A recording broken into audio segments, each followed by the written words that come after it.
গল্পের মতোই একটা সত্য ঘটনা বলি আপনাদের। ইসলামী কর্মকাণ্ডের মধ্যে কেমন ভাবে দুনিয়ার অসৎ উদ্দেশ্য অন্তরে লুকায়িত থাকে। আপনাদের অনেকের জানা থাকার কথা, এক সময় পাকিস্তানের প্রধানমন্ত্রী ছিলেন বেনজির ভুট্টো।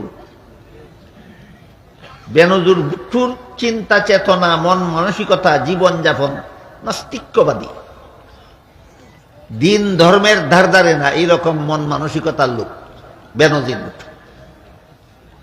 এমত অবস্থায় একবার জাতীয় সংসদ নির্বাচনের সময় আসলো।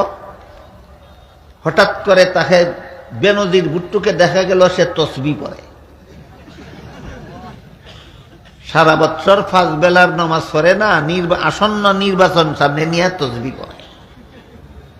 একজন আলেম তাকে জিজ্ঞাসা করলেন, আজকাল কিসের তসবিহ পড়া শুরু করলেন?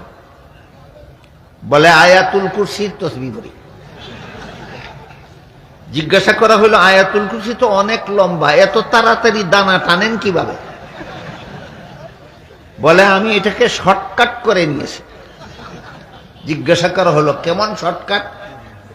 বলে, এই দীর্ঘ আয়াতের মধ্যে কুরসি একটা শব্দ আছে, আগের পিছের সব বাদ দিয়ে শুধু কুরসি কুরসি কুরসি কুরসি।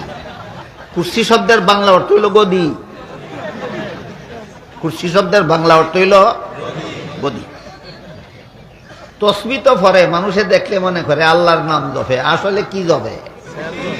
গদি গদি গদি গদি। এই দেখেন, তসবিহ একটা ধর্মীয় ব্যাপার। দেখি আল্লাহরে সন্তুষ্ট করার জন্য জপে না গদি পাওয়ার জন্য জপে?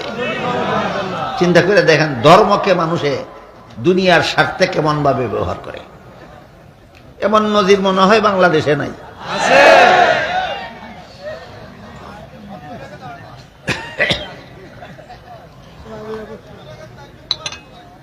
আমি কি আপনাদের বুঝাতে পারলাম? 72 দল মুসলমান 6 কথায় বিশ্বাসী হওয়ার সত্ত্বেও এতগুলি দল কেন?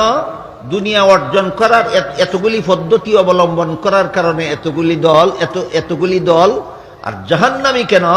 এরা ধর্মকে দুনিয়ার স্বার্থে ব্যবহার করে।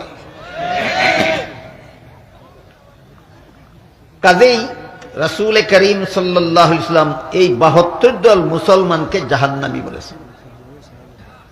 72 দল মুসলমান, এরা 6 কথায় বিশ্বাসী, কিন্তু দুনিয়ার লোভে পড়ে এরা সোজা পথে জান্নাতে যাওয়ার জন্য ইসলাম পালন করে না, দুনিয়ার স্বার্থ উদ্ধারের জন্য ইসলাম পালন করে।